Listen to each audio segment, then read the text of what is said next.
शांति 6 मई 2024 की साकार मुरली है। बाबा कहते, मीठे बच्चे, इस जन्म के पापों से हल्का होने के लिए बाप को सच सच सुनाओ और पिछले जन्मों के विकर्मों को योग अग्नि से समाप्त करो। प्रश्न: खुदाई खिदमतगार बनने के लिए कौन सी एक चिंता अर्थात फुरना चाहिए? उत्तर: हमें याद की यात्रा में रहकर पावन जरूर बनना है। पावन बनने का फुरना चाहिए, यही मुख्य सब्जेक्ट है। जो बच्चे पावन बनते हैं वही बाप के खिदमतगार बन सकते। बाप अकेला क्या करेगा? इसलिए बच्चों को श्रीमत पर अपने ही योग बल से विश्व को पावन बनाकर पावन राजधानी बनानी है।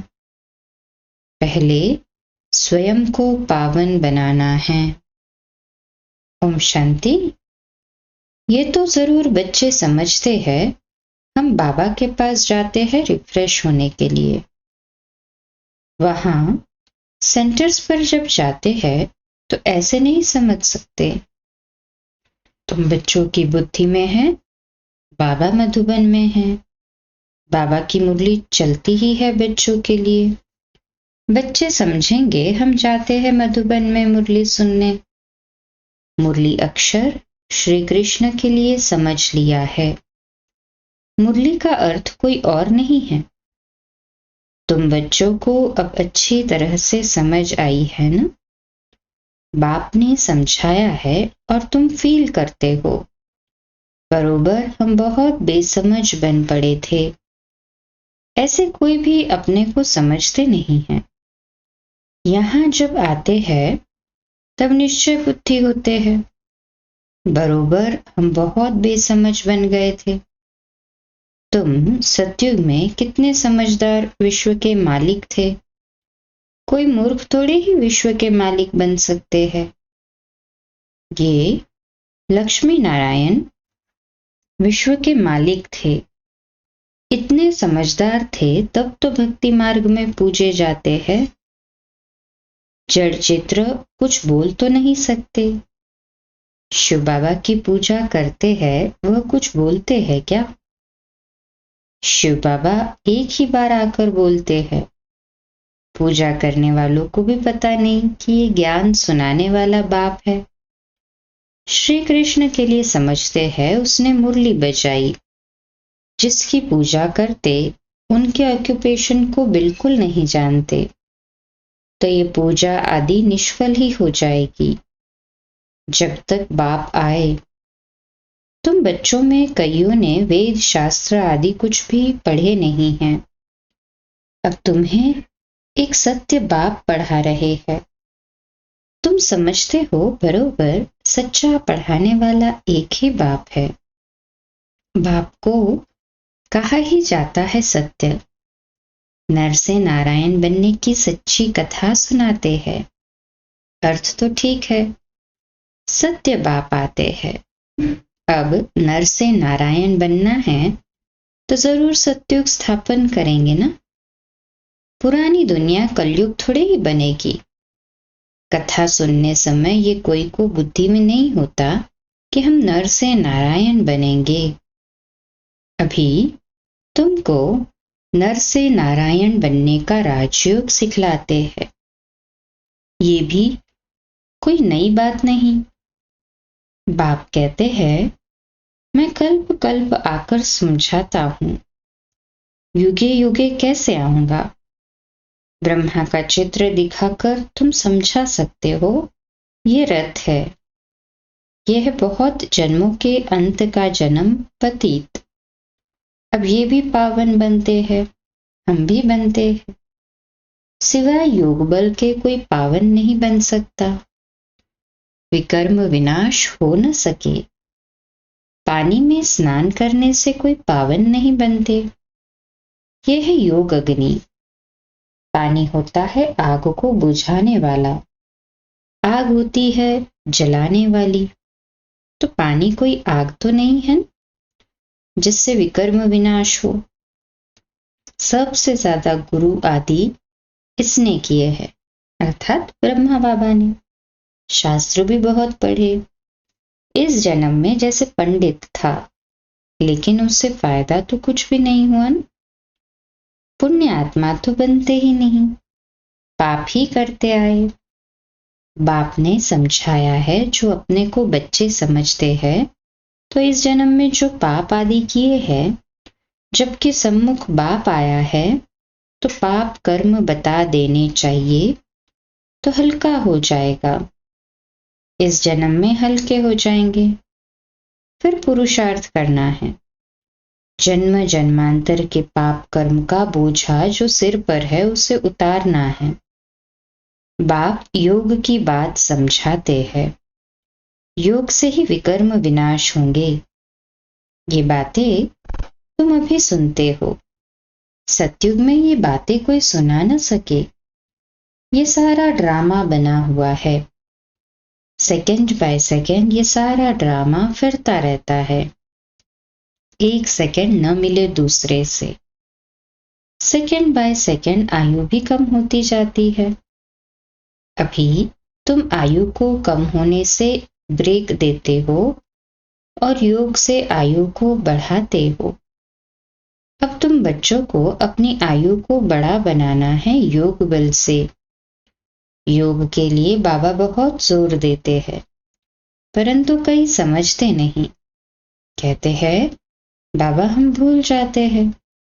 तब बाबा कहते हैं योग कोई और बात नहीं, यह है याद की यात्रा। बाप को याद करते करते पाप कटते जाएंगे। अंतमति सो गति हो जाएगी। इस पर एक मिसाल भी देते हैं। कोई ने किसको कहा तुम भैंस हो, तो बस वह समझने लगा मैं तो भैंस हूं। बोला इस दरवाजे से निकलो, तो बोलता है मैं भैंस हूं, कैसे निकलूं। सचमुच जैसे भैंस बन गया हो ऐसे समझने लगा। ये एक मिसाल बैठ बनाया है, बाकी कोई ऐसा है नहीं। ये कोई यथार्थ मिसाल नहीं है। हमेशा रियल बात पर मिसाल दिया जाता है। एक समय बाप तुमको जो समझाते हैं उनके फिर बाबा कहते हैं इस समय जो बाबा हमको समझाते हैं उनके फिर भक्ति मार्ग में त्योहार मनाए जाते हैं। कितने मेले मलाखड़े आदि होते हैं। बाकी इस समय जो कुछ होता है उनके त्योहार बन जाते हैं। तुम यहाँ कितने स्वच्छ बनते हो। मेले मलाखड़े में तो कितने मैले होते हैं। शरीर को मिट्टी मलते हैं, समझते हैं पाप मिट जाएंगे। बाबा का खुद ये सब किया हुआ है। नासिक में पानी बहुत गंदा होता है, वहां जाकर मिट्टी मलते हैं, समझते हैं पाप विनाश हो जाएंगे। फिर उस मिट्टी को साफ करने के लिए पानी ले आते हैं। विलायत में कोई बड़े महाराजा आदि जाते थे तो गंगा जल का मटका साथ ले जाते थे। फिर स्टीमर में वही पानी पीते थे। आगे एरोप्लेन मोटर आदि थे नहीं। 100-150 वर्षों में क्या क्या बन गया है। सतयुग आदि में ये साइंस आदि काम में आती है। वहां तो महल आदि बनाने करने में देरी नहीं लगती। अभी तुम्हारी बुद्धि पारस बुद्धि बनती है तो सब काम सहज कर लेती है। जैसे यहाँ मिट्टी की ईंटें बनती है, वहां सोने की होती है। इस पर माया मच्छंदर का खेल भी दिखाते हैं। ये तो उन्होंने नाटक बैठ बनाए हैं दिखाने के लिए। बरोबर स्वर्ग में सोने की ईंटें हैं। इसको कहा ही जाता है गोल्डन एज। इसको कहा जाता है आयरन एज। उसको सतयुग को गोल्डन एज और कलयुग को आयरन एज। स्वर्ग को तो सभी याद करते हैं। चित्र भी उन्हों के कायम हैं। कहते भी है आदि सनातन धर्म, फिर हिंदू धर्म कह देते हैं। देवता के बदले हिंदू कह देते हैं, क्योंकि विकारी है तो देवता कैसे कहे। तुम कहां भी जाते हो तो ये समझते हो बाबा कहते तुम समझते हो तो कहाँ भी जाते हो तो समझाते भी हो, क्योंकि तुम हो मैसेंजर, पैगंबर। बाप का परिचय हर एक को देना है। कोई झट समझेंगे कि बरोबर हम ठीक, कोई तो कहेंगे, उनको ज्ञान सुनाएंगे तो झट समझेंगे कि बरोबर तुम ठीक कहते हो, दो बाप बरोबर है। कोई कह देंगे परमात्मा तो सर्वव्यापी है। तुम समझते हो एक से हद का वर्षा मिलता है, शिव बाबा से, पारलौकिक बाप से बेहद का, और शरीर के बाप से हद का। तो बाबा कहते तुम समझते हो एक से हद का वर्षा मिलता है और पारलौकिक बाप से बेहद का वर्षा मिलता है 21 जन्म के लिए। ये ज्ञान भी अभी ही है, वहां ये ज्ञान नहीं रहता। सतयुग में संगम पर ही वर्षा मिलता है, जो फिर 21 पीढ़ी जन्म बाय जन्म तुम राज्य करते हो। तुम सारे विश्व के मालिक बनते हो। ये तुमको अभी मालूम पड़ा है। जो पक्के निश्चय बुद्धि है उनको कोई संशय उठाने की बात ही नहीं। बेहद के बाप से बेहद का वर्षा मिलता है। शिव बाबा आएंगे तो जरूर कुछ वर्षा देते होंगे, इसलिए बाबा कहते हैं ये बैच बहुत अच्छा है, इसे सदा लगा कर रखना है। घर घर में मैसेज देना है, फिर कोई माने या न माने। विनाश आएगा तो समझेंगे भगवान आया हुआ है। फिर जिन्हों को तुमने मैसेज दिया होगा वे याद करेंगे कि ये सफेद पोश वाले फरिश्ते कौन थे। सूक्ष्म वतन में भी तुम फरिश्ते देखते हो ना। तुम जानते हो मम्मा बाबा योग बल से ऐसा फरिश्ता बनते हैं तो हम भी बनेंगे। ये सब बातें बाप इसमें प्रवेश कर तुमको समझाते हैं, डायरेक्ट नॉलेज देते हैं। जो बाबा में नॉलेज है वह तुम बच्चों में भी है। जब ऊपर में जाते हो तो नॉलेज का पार्ट भी पूरा हो जाता है। फिर जो पार्ट मिला है वह सुख का पार्ट बजाते हैं और ये नॉलेज भूल जाती है। तो तुम बच्चे कहाँ भी जाते हो तो मैसेंजर की निशानी है, ये बैज साथ में जरूर चाहिए। भल कोई हंसी करे, इस पर क्या हंसी करेंगे। तुम तो यथार्थ बात सुनाते हो। ये बेहद का बाप है, उनका नाम है शिव बाबा। वह कल्याणकारी है, आकर स्वर्ग की स्थापना करते हैं। यह है पुरुषोत्तम संगम युग। ये सारा ज्ञान तुम बच्चों को मिला है, फिर भूलना क्यों चाहिए। बात तो बिल्कुल सहज है। चलते फिरते बाप और वर्षे को याद करना है, शांति धाम और सुख धाम। तुम बच्चे यहाँ आते हो, मुरली सुनकर जाते हो, फिर सुनानी भी चाहिए। ऐसे नहीं सिर्फ एक ही ब्राह्मणी मुरली चलाए। ब्राह्मणी को आप समान बनाकर तैयार करना चाहिए, तब बहुतों का कल्याण कर सकेंगे।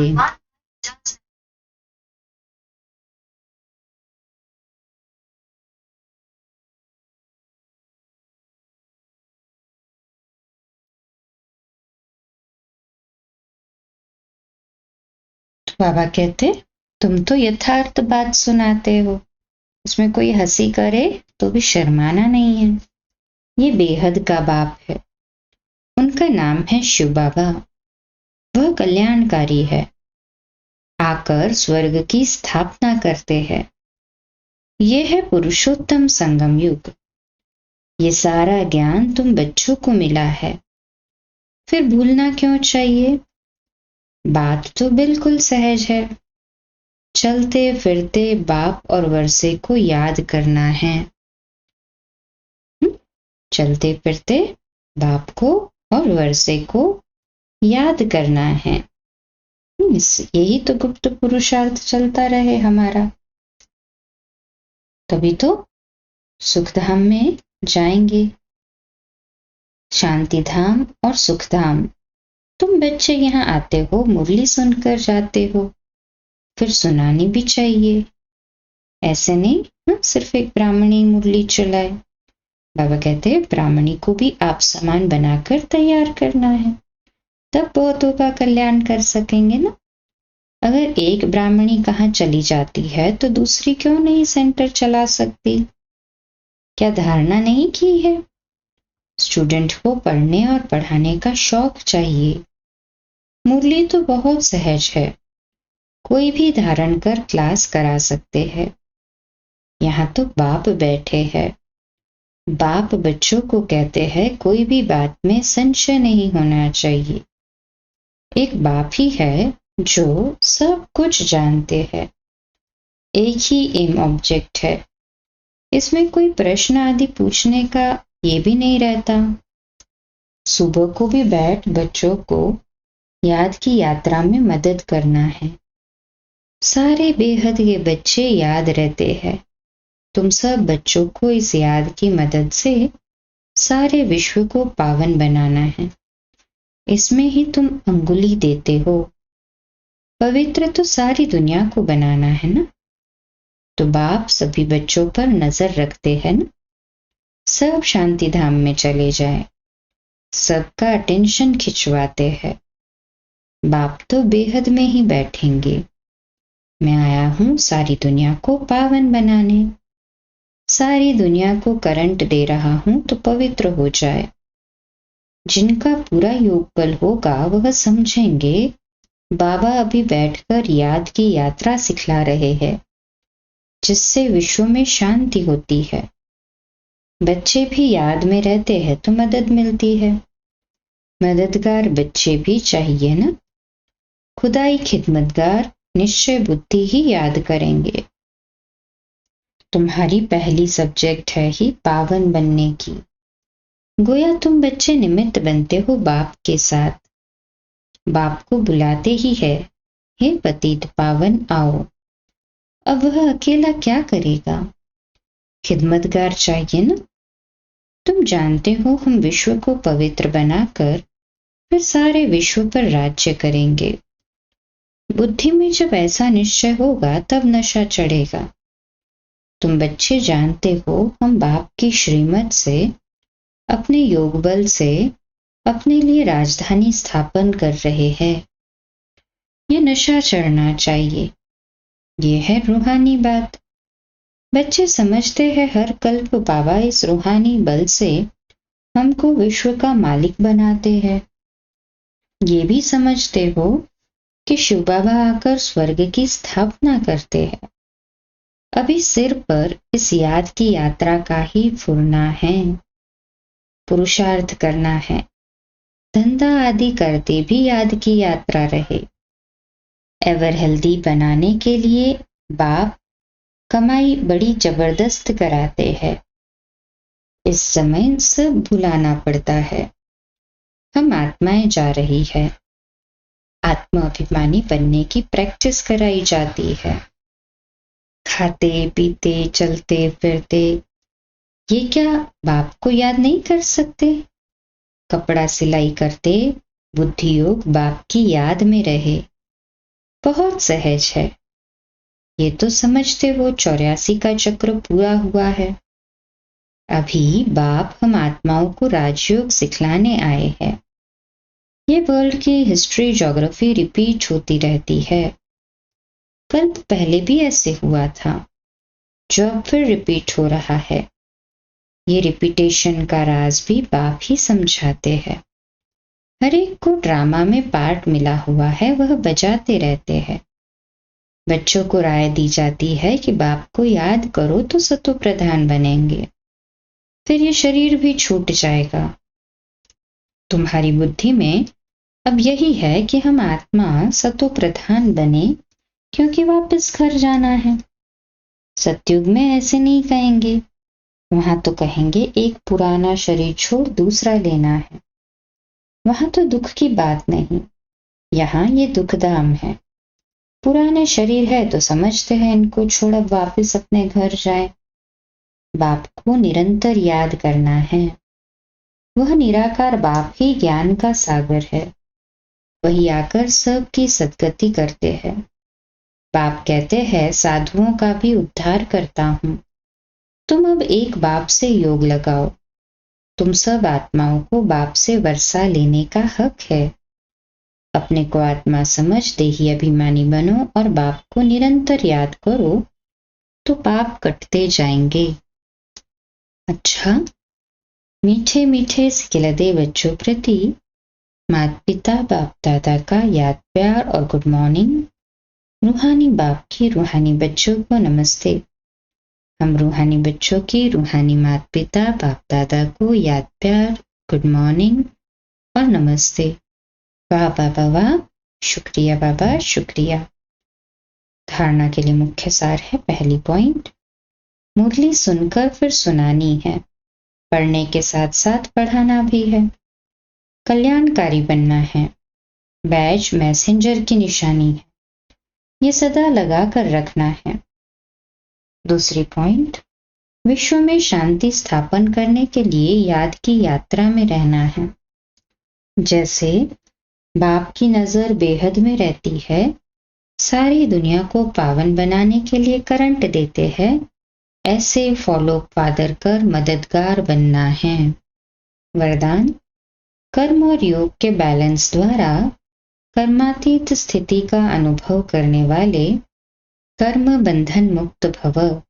तो आज का स्वमान, मैं कर्म बंधन मुक्त आत्मा हूँ। मैं कर्म बंधन मुक्त आत्मा हूँ। विश्लेषण, कर्म के साथ साथ योग का बैलेंस हो तो हर कर्म में स्वतः सफलता प्राप्त होती है। कर्मयोगी आत्मा कभी कर्म के बंधन में नहीं फंसती।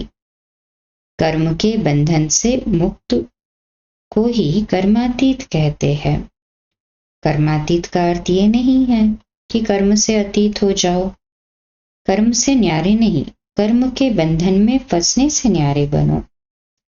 ऐसी कर्मयोगी आत्मा अपने कर्म से अनेकों का कर्म श्रेष्ठ बनाने वाली होगी।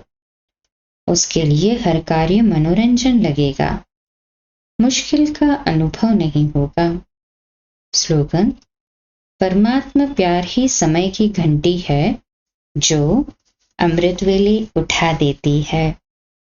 परमात्मा प्यार ही समय की घंटी है जो अमृत वेले उठा देती है। आज का व्यक्त इशारा, अपने को कंबाइंड समझकर हर कर्म करो तो सदा शक्तिशाली रहेंगे और सदा अपने को रमणीक ही अनुभव करेंगे।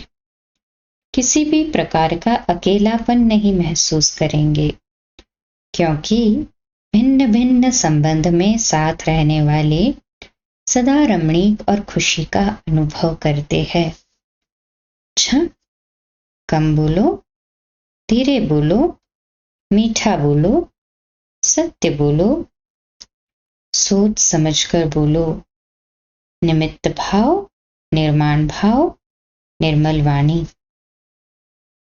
आज का नया दिन आप सभी को मुबारक हो, मुबारक हो, मुबारक हो। शुभ दिवस। आज रात्रि क्लास 9:15 बजे, कल सुबह अमृत वेला मेडिटेशन 3:30 से 4:30 और प्रातः मुरली क्लास 4:45 बजे। ओम शांति। शुभ दिवस।